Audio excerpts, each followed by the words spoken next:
All right, Angela, we are going to have a conversation today that's been on our hearts for quite some time because a lot of which is about intimacy and how that evolves and changes as we evolve and change. And there's a lot of transitions that happen in life, and something that we've discovered both in the office and just in our own personal lives is how people are not really talking about these changes, and we're kind of alone. A lot of times we feel like we're a little bit of alone on an island and navigating these changes, or just really left to Google or ChatGTP to like help us understand what's happening. And so we want to have a really open and honest and real conversation about what the changes are that happen, um, both physiologically, as well as sometimes emotionally, and just kind of lay it out there, to open up hopefully some more and additional conversations about intimacy and all the things that it's connected to. We were intelligently designed for connection and intimacy. It's one of the biggest parts of our lives that influences how we relate to ourselves, how we relate to our partners, how we relate to our children, how it influences our health and our inner well being. So it's worth really having more conversations around all of it. A lot, I think, of men and women will often bypass it and just blame themselves for physiological hormonal fluctuation. Yeah, and again, if that's you, you're noticing your body and your response and your desire and what's happening inside intimacy changing. Number one, you're not alone inside all of that. I think that's one of the biggest things we wanted to get through to people. Um, but it does change with stress. It changes with physiological changes like hormone, life transitions, right? Heading into perimenopause and menopause. The biggest drivers are those: perimenopause, menopause, andropause. Sometimes it's medications that we're on and we're not quite understanding how those are affecting us. In general, nervous system dysregulation, which we're going to really dive into. And so most couples just don't talk about it. We internalize it as far as, this is a problem with me.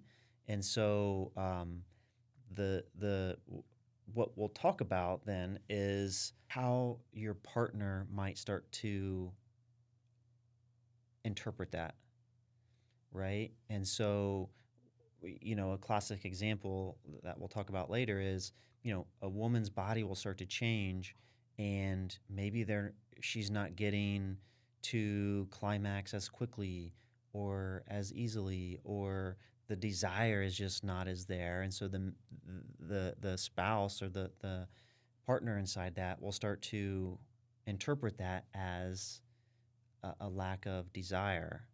And so that's going to be kind of what we really jump into next, is that subtle difference. Because loss of intimacy is one of the biggest silent drivers of relationship dissatisfaction, and almost nobody really starts to get educated for it. So if we don't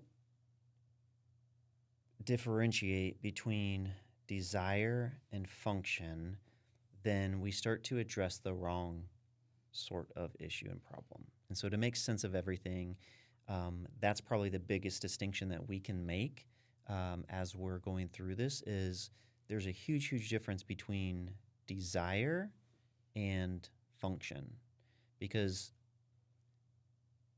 each of those has its own set of reasons on why someone would be noticing changes in each of those. Mhm. For example, you can deeply desire intimacy and closeness. However, from a functional standpoint, you can still be experiencing, for example, dryness. You can still be experiencing pain. It can be a more of a functional, um, you know, to actually start to address. Like, and that's another thing. We come to this conversation with solutions. We come to this conversation also with answers. We come to this conversation no longer tolerating the "I just have to live with this" Mm, mentality. absolutely, right? And that's we beat on that drum a lot, which is intimacy, sex drive, your relationship. That does not have to go down or get worse as you age. And so, um, you know, the feeling of, well, I'm just getting older. That's just the way things are. That's just who I am or how I am now. We want to give you some hope inside that because it doesn't have to.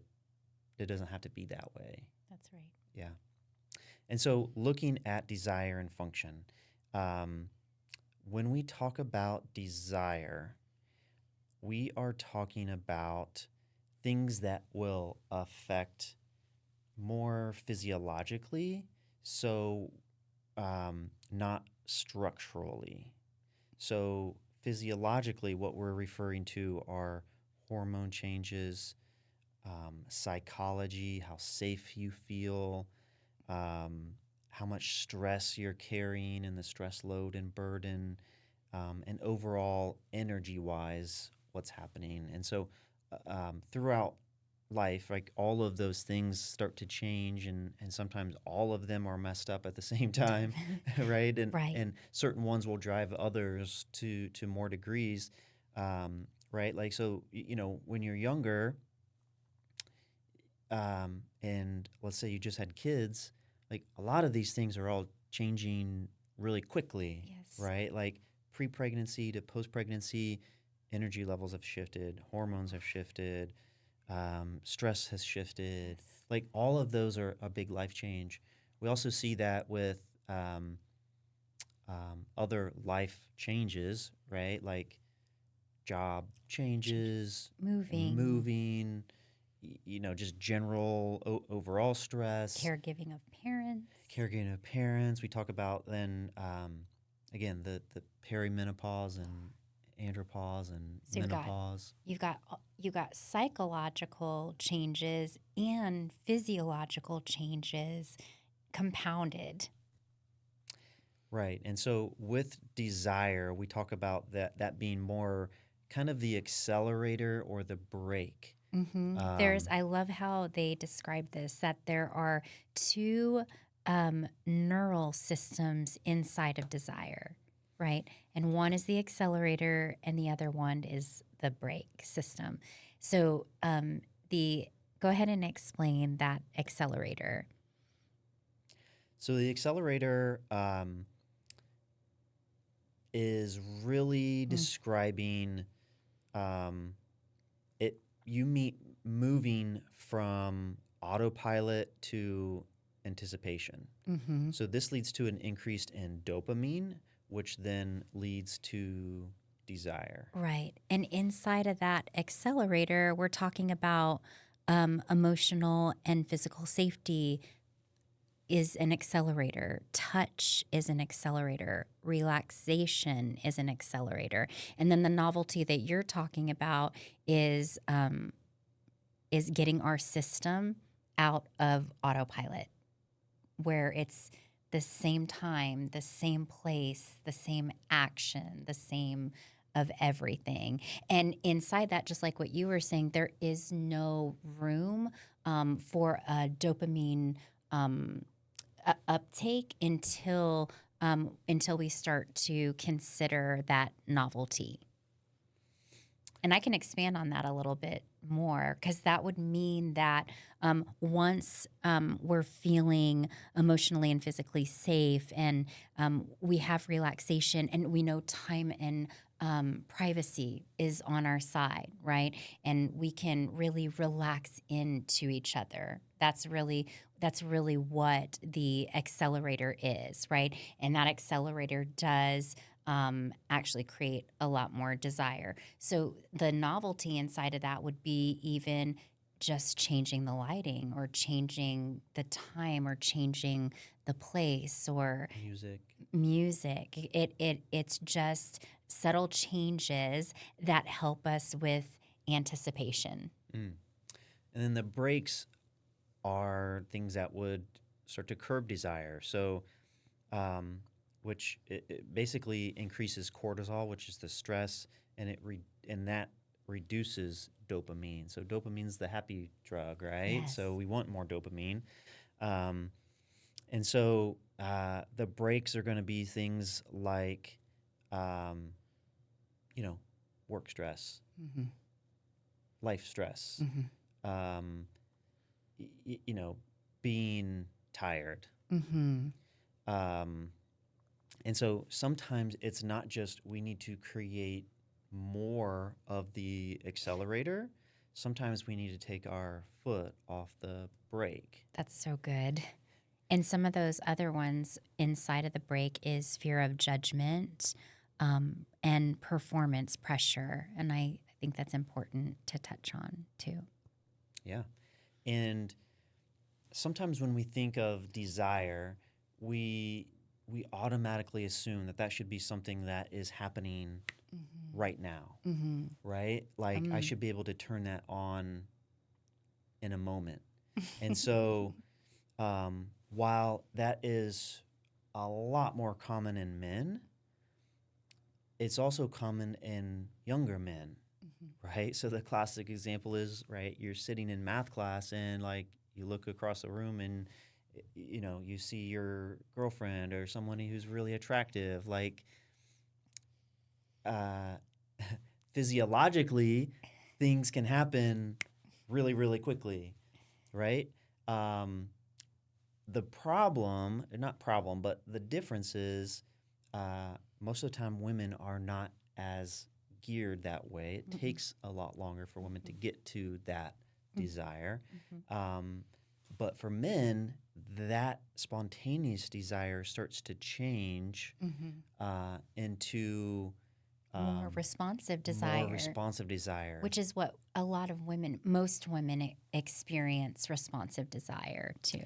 Absolutely. And so, as men start to make that transition throughout life, sometimes, again, we get in this story of like, what's wrong with me? Like, why is that not happening? What do I need to,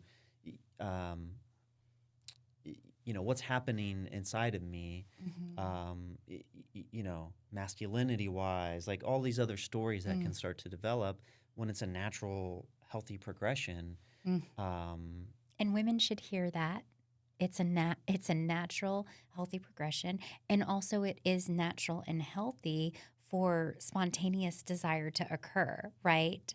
So mismatched desires, such as spontaneous desire and then responsive desire, doesn't mean doesn't mean that we both don't desire each other, right? So it's really important to understand one another and how we are working physiologically to appreciate our each other's physiology. It's so important, like to appreciate. Oh, all I had to do was walk into the bathroom when my partner was in the shower and that was that.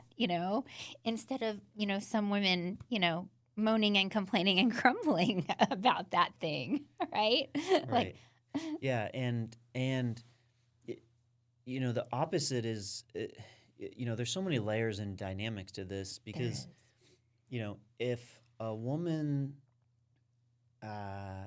normally has more of a responsive desire and a man doesn't, right? His is more spontaneous. right. Like, what happens before intimacy makes a huge, huge difference. Yes. And that doesn't, I have a feeling that a lot of men because it takes the female longer Yes. to get that desire, to feel that not interest, but Arousal. yes. So for women, safety comes first, right? And all of those conditions, right? There it is really.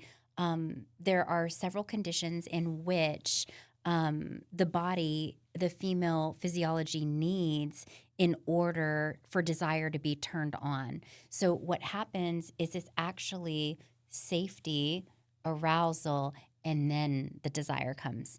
And we'll talk about this more in depth, but there's a significant amount of time that goes into it because as all of those things are taking place, our body is changing to get ready for that intimacy, which is incredible because, the female anatomy and the male anatomy is, again, so intelligently designed. It's thoughtful and it's responsive. It's Mm-hmm. not passive. Our tissue is not passive. It's responsive. Mm-hmm. And so a point that I really wanted to get across that I think a lot of men need to hear is just because it takes your partner longer to get that responsiveness, it has no bearing on their desire for you. That's correct.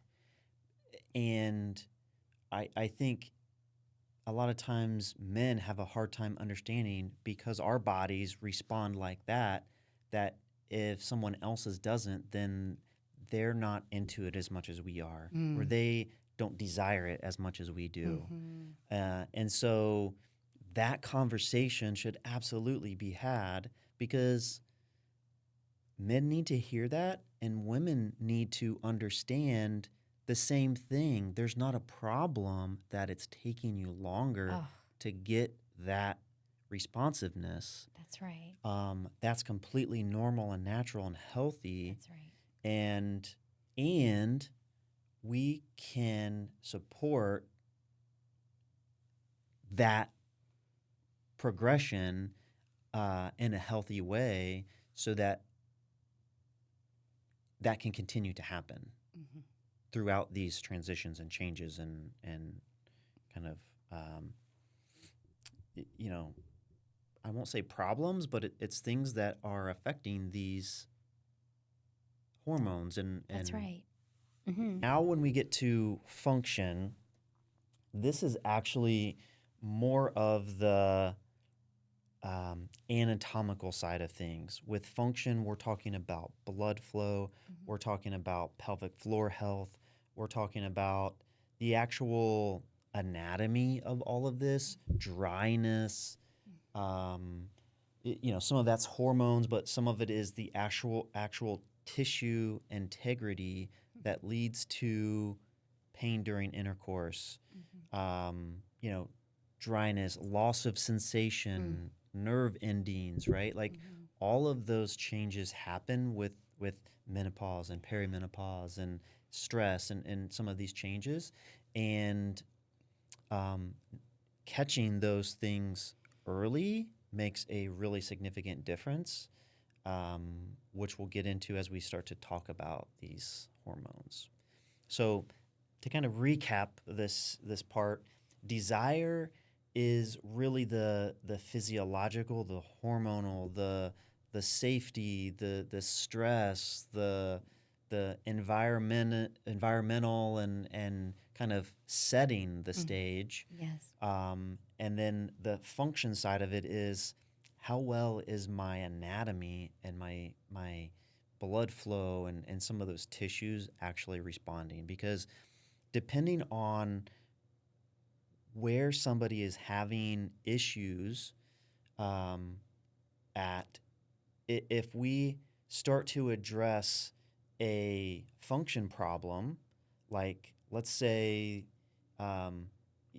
somebody's coming in with erectile dysfunction, or they think they have erectile dysfunction, and there's really no issue with the tissues, but it's more of a desire issue, or it's stress or safety or some other reason, then we can't treat the physical side of that. We need to address the more hormonal side of that.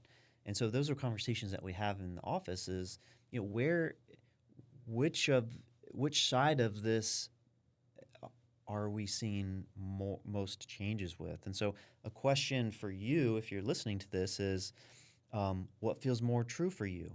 Is it more of a desire issue? Is it more of a function issue? Is it both? Because certainly both can be a factor. It can certainly be both. When women go through perimenopause and they're going through menopause, there are so many changes starting to take place as a result of estrogen declining. And one of those, and let me just back up. Let me pause a second and to let women know that, I mean, we have estrogen receptors everywhere. We have estrogen receptors in our brain. We have estrogen receptors in the bone matrix, tissue. We have estrogen receptors, not just, reproductively speaking, right? But they are actually everywhere. So it's systemic. And so when you're coming in and you're coming in for the function of I'm experiencing, so much dryness, is that a result of, estrogen, leaving the body and then the tissue becoming a lot more thin and, losing its integrity as a lack of estrogen being there, right? So again, you say, oh, okay, that's function, that's function all the way. And then add the layer you just talked about, like now I'm recognizing, it's interesting. Things have changed and shifted, and it's definitely, taking me. It was all I already thought it was taking, a long amount of time, and I want to put women at ease because I think they need to hear that, for women. For that safety we were talking about and that arousal that we were talking about, and then the desire setting in after that. On average, it takes women about 20 minutes to go through that process. And inside that process, what starts to happen is the body starts to respond. Physiologically, that's where the vaginal wall actually starts to soften. It starts to lengthen. The angle starts to change. The body is really getting ready for intimacy. So I wanted to say that before I went to say, somebody will come in and they'll say, oh, now I'm experiencing so much dryness and I'm going through perimenopause. And, first we want to address that desire part, are you, where are we, are we giving our bodies enough time to become responsive? And then we figure out, yes, we're definitely doing that, but now it's taking twice as long as it was before, right? So again, that goes right back to function right there. And, to kind of give some names to these desire and functions, right? Like, let's say the desire is there, but the function isn't. That's right. These are the classic erectile dysfunctions, Yes. dryness, Yes. pain during intimacy. But on the flip side of that, if function is there but desire isn't, that's when we're really looking at let's do some hormone panels and changes. Let's look at overall stress response, exhaustion, like physical exhaustion. And then, we're certainly not therapists, but, communication and just relationship dynamics, resentment is probably the number one reason connected to some of this. But those other more relationship dynamics would be more of the functions there, just the desire isn't. And then sometimes it's both. Mm-hmm. And what we want to, again, kind of reiterate to people is we don't want you to get into a pattern of this becomes your identity. That's right. Where that's just the way it is. I'm I'm just not a sexual person anymore, or well, I just, just kind of the assumption that that part of your life is not available any longer, which, plays such a huge role in every other aspect of your life. I think I want to say also, just as a reminder, um, no one heals inside of shame, right? So definitely the whole shame off you. I really feel like this talk in itself um, gives one another just a moment to take a deep breath and just recognize, right, that there's no room for any of that inside of all this. Absolutely. And I think so much of so much of that comes from these changes that are happening internally. They're not changes that we can necessarily see, but we feel them, and then, you know, what's wrong with me? What's happening? And then we're just, you know, so poorly equipped to talk about sex, even with our own partner, that that then stories start to get created, and this just negative loop begins to happen when, with a little bit of communication and a little bit of support in some of these different areas, like, it doesn't have to be that way. And so as we look at those hormonal changes, kind of the big three hormones that we are really looking at are testosterone, estrogen, which gets converted to estradiol, esterone, and estriol, and then progesterone. So testosterone, estrogen, and progesterone. And then as we look at labs, some of the other kind of key hormones that are impacted inside all of this are DHEA, FSH, LH, depending on if a female is still cycling and where they're at inside that, perimenopause, perimenopause, menopause, like all of that all of these hormones and normal healthy levels kind of change based on the age and where someone's at.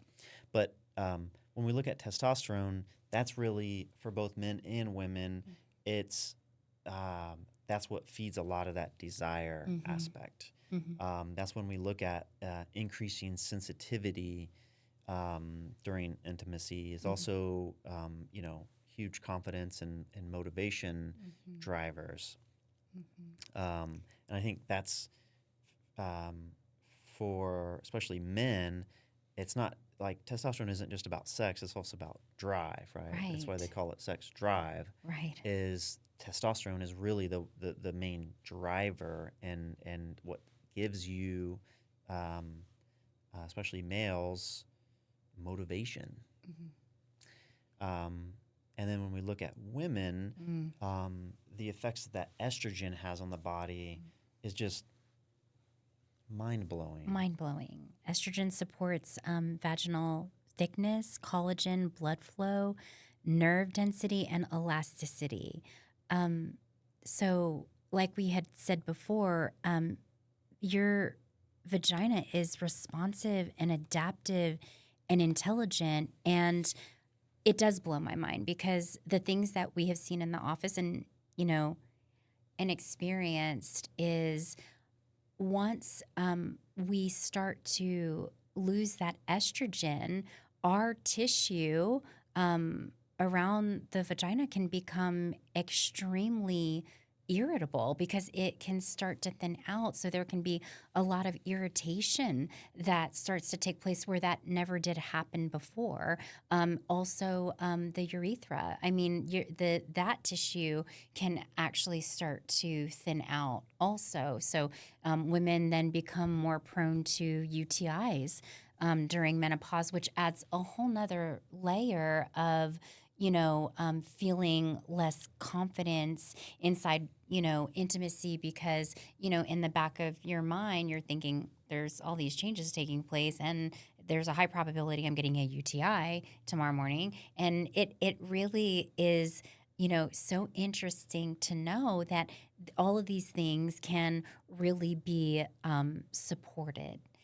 Yeah, I mean, who would want to sign up to like every time I have sex, I end up with a UTI, right? Like, Right. and then it's And how angry long tissue. before Yes. you can like be intimate again? Right. I mean, that's just like setting yourself up to, you know, not want to be intimate in a relationship, and um, yeah, that's that's not the goal either, right? No. Hopefully, it's not the goal. Um, so testosterone, estrogen, and then as we look at progesterone, um, this is Mm, where we see changes as it declines. So all of these will typically decline, right. right? So as we get into these stages where we're looking at andropause or menopause, typically we're seeing a drop in these hormones. Yes. And so a decline in progesterone is going to really affect mood, sleep, um, like any kind of like just how you're feeling, like a mood Yes. shift, a change, an overall like, how happy am I? A lot of Hmm. times that's progesterone related, and so those are those are all Those are big. huge changes. Women going through menopause, how many women do we see that come in and say, I can't sleep through the night anymore? Right. And who knew that progesterone actually influenced sleep quality so much? So, So as we look at kind of we'll address those are the big hormones, but they affect women and men very differently. yes. And so why don't you dig into the how women are affected more by these hormones? Well, like we were talking, women are going to be affected in a way where we have to take into consideration inside of the anatomy that let's talk about the clitoris, for instance, right? Because the clitoris isn't just one point, it's an entire internal organ that wraps around the vaginal wall. And inside of this organ, there are 8,000 plus nerve endings in this organ alone, right? So we're talking, let's talk sensitivity.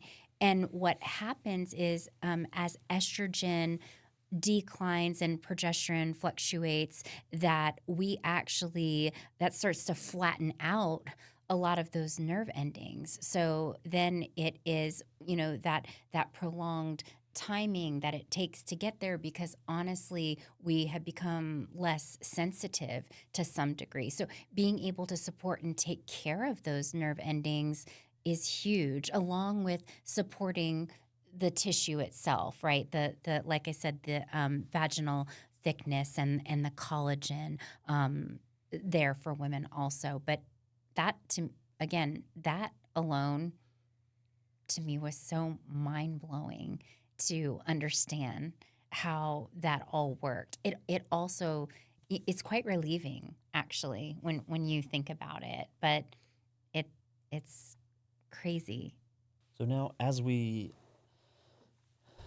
look at men, um, with women, it tends to be more of a pretty significant, drastic drop in Yes. those hormone Like levels. in 2 months flat, you go from right.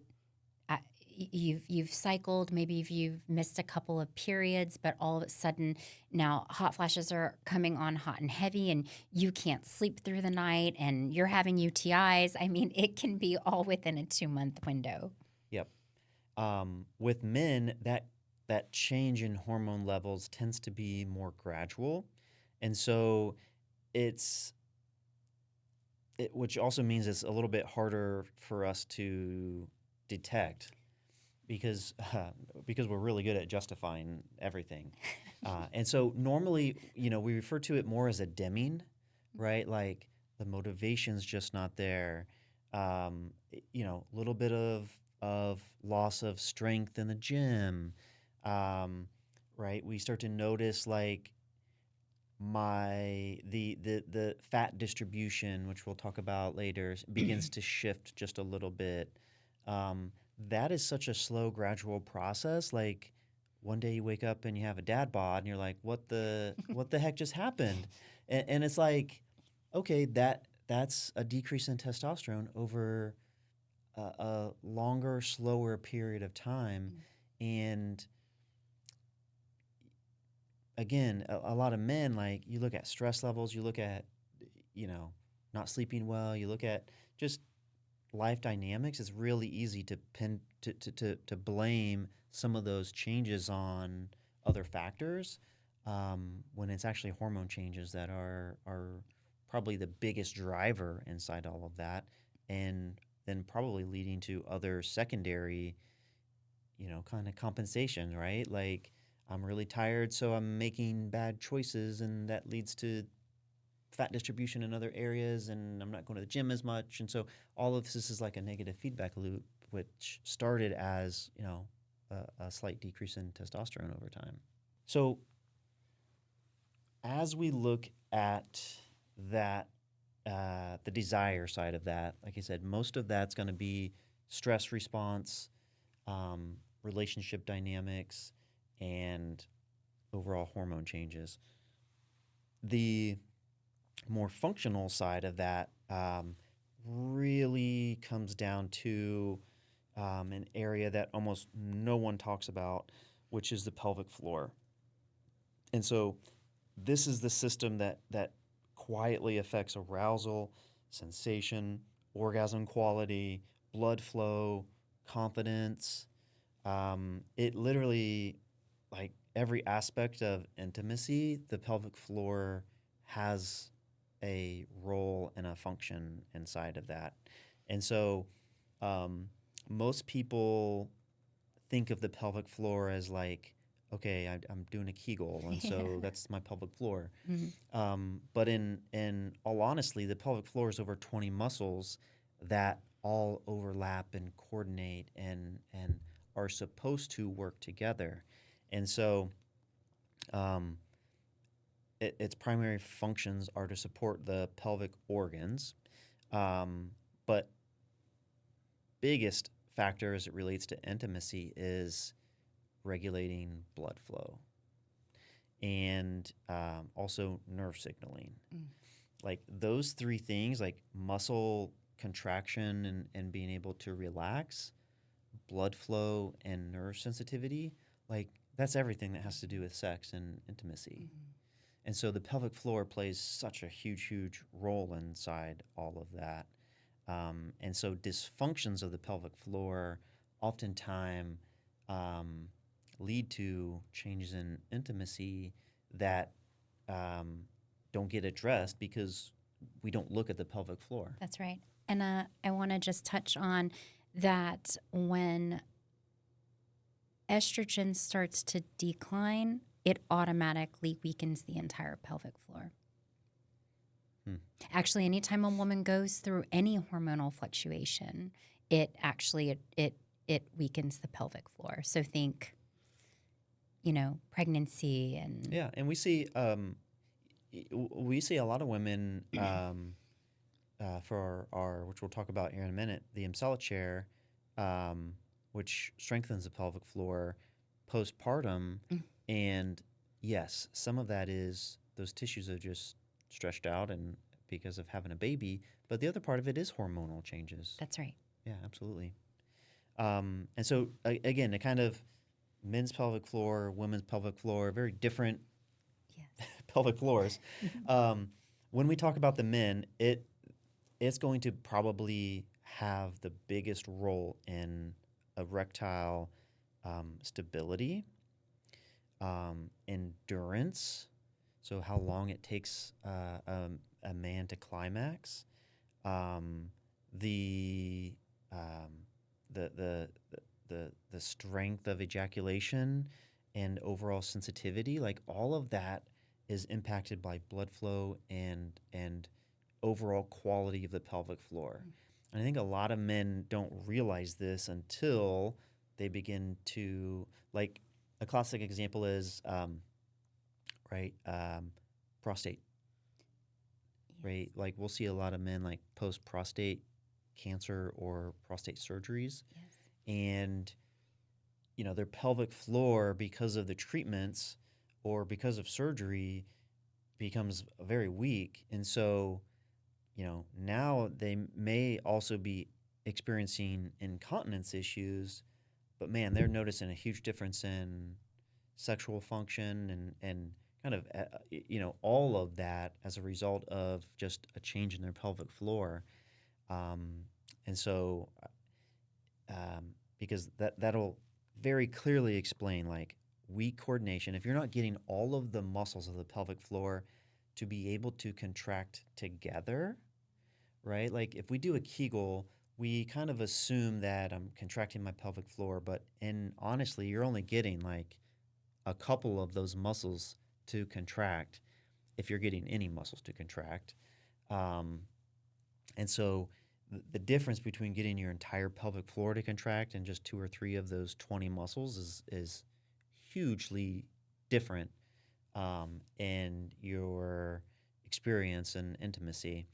But then you also look at overactive tension in the pelvic floor, which reduces blood flow. Now we're talking erectile dysfunction.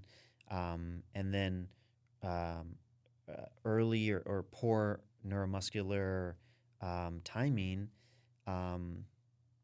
This is the classic example of like, someone just not being able to have that any kind of endurance while they're being intimate.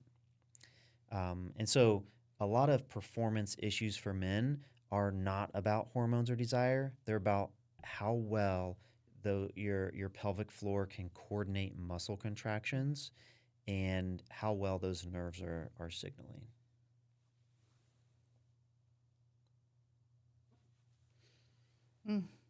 Okay, so for women, the pelvic floor is going to affect orgasm quality, any sensory feedback, vaginal tone, comfort, and receptivity. So if we're too tight and there's pain and there's guarding, there's going to be reduced pleasure inside of that. And if we're too weak, then we lose our sensation and we're less responsive. So this is often the moment where women say, wow, that like explains so much. Because again, they realize they've been blaming hormones or themselves when no one's ever really looking at the whole musculoskeletal system involved inside of pleasure inside the pelvic floor. We use the Emsella chair inside the office to address these pelvic floor issues in both men and women because,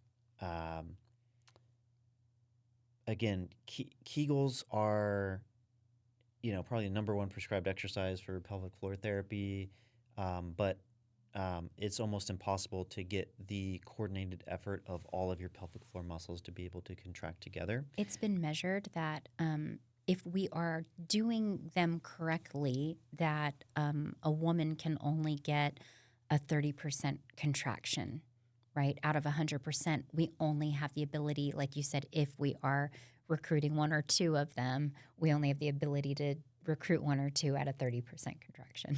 Yeah. And so the chair allows you to sit on it, and it produces high frequency magnetic force to get you to contract your muscles subconsciously at 70 to 100% of muscle contractions.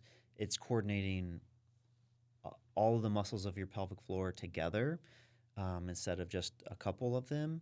And it's doing that higher contraction for a longer period of time than you could do on your own. And so 28 minutes on the chair is like doing 11,000 Kegels. And so now you've increased blood flow, you've increased muscle, uh, the neurology to the muscles. You've increased the tone to those muscles, which allows you to be able to contract and relax those muscles properly. And so, yes, we see changes with the chair as far as incontinence, which is kind of what it's marketed towards. But I think the real story for a lot of people is how well the chair affects sexual performance and intimacy.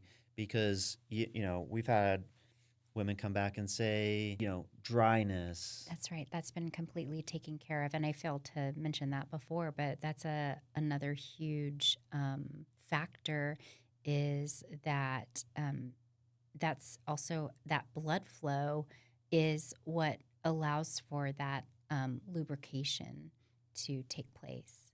So Yeah, so for both men and women, like addressing pelvic floor issues, yes, we want to strengthen the pelvic floor because it can help with incontinence, urinary incontinence, and fecal incontinence. But um, the opposite side of that is, you know, men, if you're dealing with erectile dysfunction, performance issues, whether that's like delayed ejaculation or premature ejaculation, like addressing pelvic floor is a no-brainer because it is going to affect and allow you to engage and control um, that muscle contractions like night and day differences. And so most of the functional issues that we'll address with people are coming down to addressing the pelvic floor and using the Emsella chair because it's the easiest, it's non-invasive, it's 6 sessions, and it's like it addresses all of these factors in one sitting. The next component that we look at that affects all of this as well, right? Like just as much as the pelvic floor addresses, you know, the functional side of things. When we look at body confidence and weight distribution, how that changes through these hormonal changes and stress and kind of these other life changes is, you know, remarkable. And then the impact that body confidence and how your body is changing and changes distribution affects confidence and intimacy is like, I mean, you hear this all the time. day in and day out. And I love it. I like, eat, sleep, and breathe it in. And I have such a heart for women and men, but really understanding that I see so many women who they come in and they're just like, I've been talking to my doctor, I'm just, I have brain fog. I have so much fatigue. And all of a sudden, I'm heating up at night and I'm throwing the covers off of myself. And, now I'm having that during the day. And all of a sudden, everything that I was doing before to maintain my figure is no longer working for me. As a matter of fact, I'm eating less, I'm exercising more, I'm working harder than before, and it just keeps getting worse. And then they start to recognize, and I'm carrying weight in places that I have never had to worry about carrying it before. And you're right, it is such a shift in confidence, because truly, that intimacy, right? It starts inside each one of us, right? So I want to feel confident in my partner enjoying my body and me being enjoyed by my partner's body, but I've got to enjoy my body to be able to participate in that. I got to do that thing, right? Mm-hmm. So it was also so refreshing to really understand that the body, the body's priority is to protect us always. The body's priority is safety. And so when you wrap your mind around that, you can have so much more compassion for what's going on, because the body doesn't just gain weight randomly.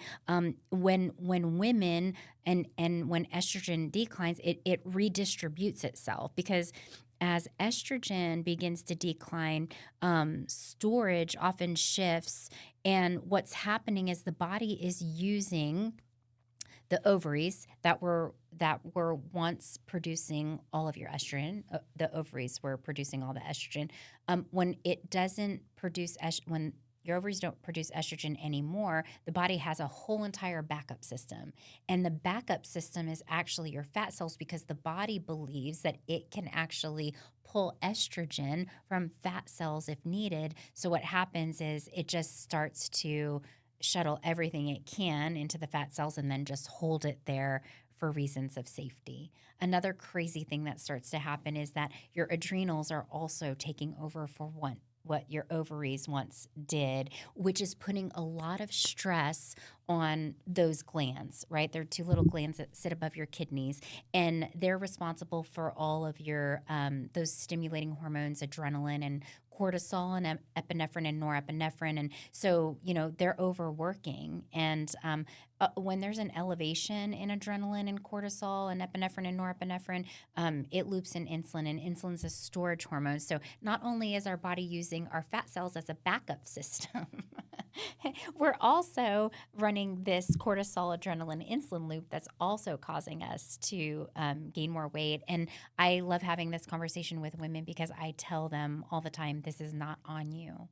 There is nothing you can do. You can't out meal strategize it. You can't out exercise it. As a matter of fact, exercise can just contribute to it in some ways. We'll talk about the difference between parasympathetic nervous system dominant exercises, and the more aggressive types of exercise, which only can add more compounded stress. But again, if we're just a little bit more gentle, a little bit more, gracious with ourselves, and understanding what is really happening, rather than just internalizing it and feeling like nothing I do works and everything I'm doing, there's nothing I can do. There are things that we can actually start to address, right? Right. Like if we start to address estrogen levels, we That's start right. to address The adrenal glands. we start to address, maybe you do need to change your exercise routine. That's right. So we're not stressing out the body, Right. continuing to stress out the body. Yep. Right? Emptying Like out those fat cells. working with your body instead of Yes. trying to get your body, force your body to do things that used to work. It's not working for a reason. And that reason is your body's moving fat to pull estrogen out of it. And working out more is not going to change that. That's right. But there are ways to change it. For men, we see that similar, right? So a little bit of increase in fat distribution more to the abdomen. But we also, for men, see more of a strength change, right? Like a lot of our muscle will begin to, just decrease in strength and decrease in actual size and mass. And so we'll typically see like, a man's weight may not change a lot, but the amount of muscle tissue to fat tissue significantly starts to change.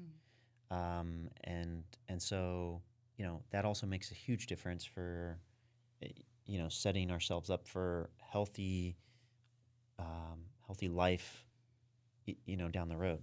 Kind of transitioning, we've talked about the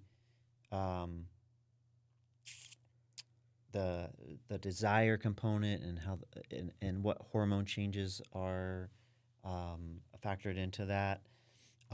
We've talked about pelvic floor. We've talked about how confidence and weight distribution are tied together, and how all of that's affected by a lot of these physiological changes.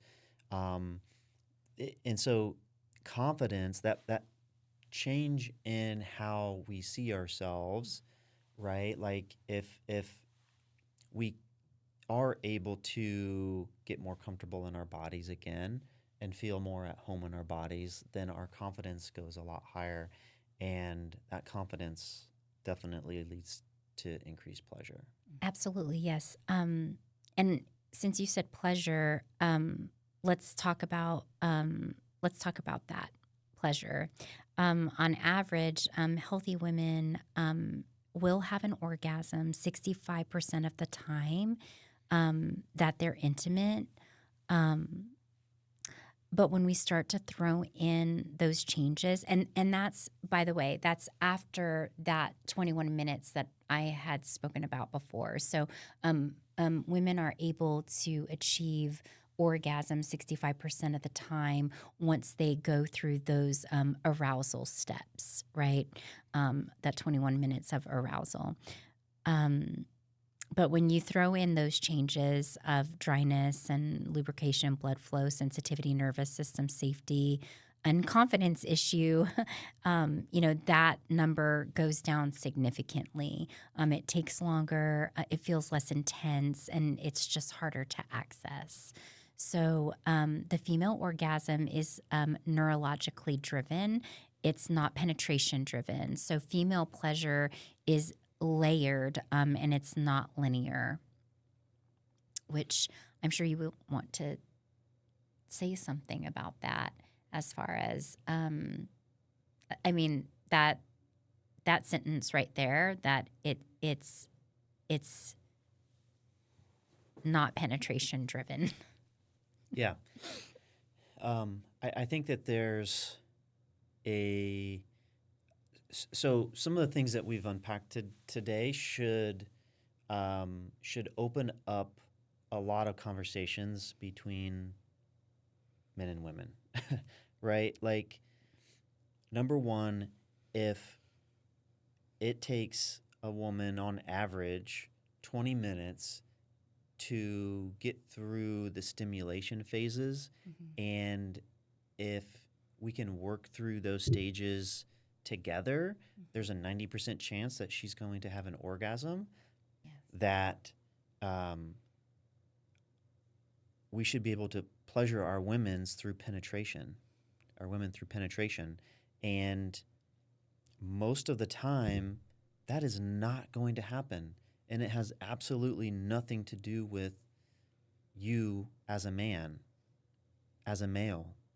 It is anatomy, it's physiology, it's all of these changes and things that we've talked about and addressed. But again, like that should change how a couple is being intimate, because it's not just about penetration anymore. It's about how do we both enjoy intimacy and what steps need to happen, and how does that what does that dance look like so that intimacy is amazing for both people. Because as a male, there is a component to, I want my partner to enjoy intimacy. You want to feel like you are able to get them to orgasm and climax. Like, that should be something that you want to participate in and be a part of. It shouldn't just be a one-sided ordeal on either side. And so to understand that, you know, if things need to change or happen differently for us both to have a completely different experience inside intimacy, like, that should be a conversation that we need to have. So good. And this could probably be its own, like, Yes. a whole thing, because of all the dynamics that go into that, right? Like, the story that a lot of men tell themselves about just intimacy, or that their partner really is not interested in intimacy, and maybe they're not anymore because of some of these changes that we've talked about. But that doesn't necessarily reflect to you personally, right? And so, um, like that communication dynamic, um, again, not not therapists here, but like just recognizing, um, like just understanding these changes and how how when one partner is affected, the story that the other partner is probably telling themselves, um, because they have no idea what's going on, it can be really, really empowering. So I think if someone were to leave with anything from this whole Mm. conversation, it's understanding that these changes are normal and natural. There's absolutely things that you can do to address all of these issues, Mm. um, but none of this really matters unless you're communicating with your partner Wow. and you're both engaged in how this works. You hear, if you're listening to podcasts and you're reading books or, you're, attending church on a Sunday, you often hear a lot that, intimacy begins with communication. It truly begins with communication. Intimacy begins with communication, and that's that into me see. That's incredible. But intimacy into me see literally means, letting someone see what is actually happening inside you physically, emotionally, and hormonally, but especially letting your partner in on what might be happening physiologically. So many people just stop talking because they assume, again, like we had talked about before, well, something's wrong with me, right? My body feels different. My tissue feels more sensitive or more irritated, and my desire is just not showing up the way it used to. There's a way to start communicating and letting let your partner in on it. Because they, on a level, they know it also. Mm. Right? The problem is they're just telling themselves a story that probably has nothing to do with what's actually happening, Right. right? Mm-hmm. So it's things like, hey, it's taking me a little bit longer to reach orgasm now. Like, that could be a conversation on date night, right? Like, yeah, I noticed that, right? Like, let's talk about that. Like, Right. what's going on? Um, my body feels different, Mm-hmm. right? Mm-hmm. Um, Feeling insecure inside my body. yeah. Um, tissues feeling different, right? Like, with the person that we're sharing the most intimate and vulnerable part of our lives with on a regular basis, we should be able to have these conversations with that person. That's right. That's right. And you can authentically use your voice inside of that too. And there is, I think, just like you said, like the justifications in it, and for women, like you said, that can happen in a span of 2 months, and so that's so quick, right? For changes to take place all at once in such a small window of time. So catching up to even just doing that assessment. Is it really taking me longer? No, it's really taking me longer. Wow, now I'm embarrassed that it's taking me longer. Like Or that's it. there's more pressure. Or now there's more Now you're pressure thinking about it the whole because I'm time. thinking, oh, more than 25 minutes has gone by. What's going on, right? And so now you're not even present inside the moment anymore because you're way out there thinking about everything else. Yeah. Yeah. So I think, we talked about a lot of different things today. And so the amazing thing is like all of these things are connected together, right? We talked about desire and function. We talked about the pelvic floor. We talked about the sensations. We talked about blood flow and hormone changes and levels, and all of these things play such a huge difference and change significantly throughout our lifespan and health span. And so, we've talked several times about there are ways to address kind of all of these different stages and issues. And sometimes, yes, you do need hormone replacement therapy. And sometimes you just need some additional support, and it's not at levels where you have to have hormones That's right. replacement at this point. And so things that we do that can support people up to that stage of needing hormone replacement therapy. Number one, we want to test it with labs. And so we can do saliva testing, we can do blood testing, we can do a lot of different lab testing on hormones to understand where somebody is at and what changes that that we can make, and maybe they need other factors to affect those levels. But we've helped a ton of people with herbals Yes. and phytotherapy Yes. to address these hormonal changes that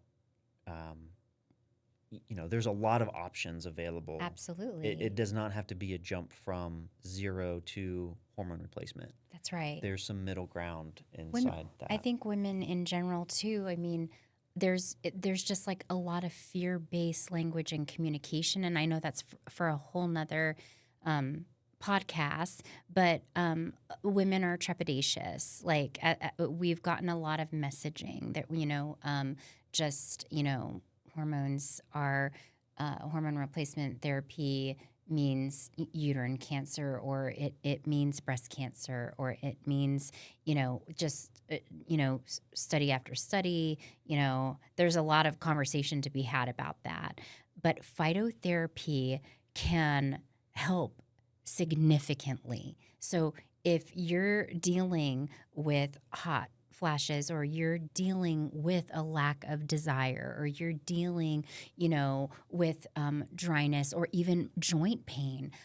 We didn't even go in. I touched on the bone matrix, but I really didn't talk about how it even just affects, joints. And you hear of that 40, what do they call it? 40-year shoulder, frozen shoulder, for women, around that time. But like it actually is all interconnected, and herbs can heavily influence balance, which, and then you see that reflected in the labs before and after too. And men as well. Men right? as We've well. done pre and post testing with testosterone therapy, and huge, Just herbs. big changes with not just lifestyle changes and yeah. herbs. Yeah.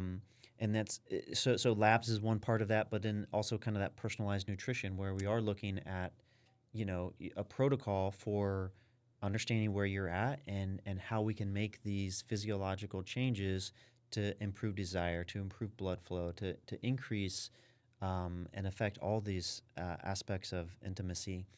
The Emsella chair, unless you have metal inside your body, I think that you should probably be on the Emsella chair, because if you're over 35 or 40, because it's going to improve your sex life hands down.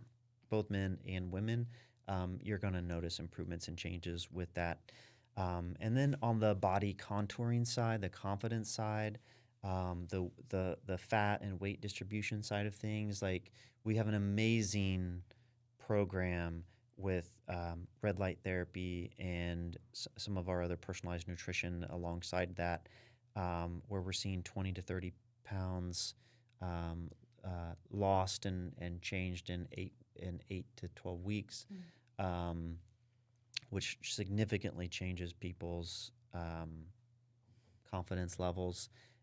And because we're doing 3D body scans with that, like we can see how that distribution begins to change, right? That's like, right. Picture after picture of, love handles and back, all kinds of saddlebags and knees and that minnow belly people think that they have to live with forever, which is just not the case. Yeah. So hopefully, if you've stuck around this part, this conversation this long, hopefully there's a lot of hope, because intimacy does not have to just decrease and get worse with age, right? Like that should not be the case. Um, and so there's a lot of factors and a lot of solutions that are out there. Talk to your partner about what's going on, and then if there's anything that we can do to help with the personalized nutrition, understanding where you're at with the labs, looking at the Emcella chair, the red light therapy and body confidence issues, like we're here for that, because we see it. We are doing it every day, and we know how much it is impacting people's lives. So reach out if you have questions. Otherwise, thank you so much.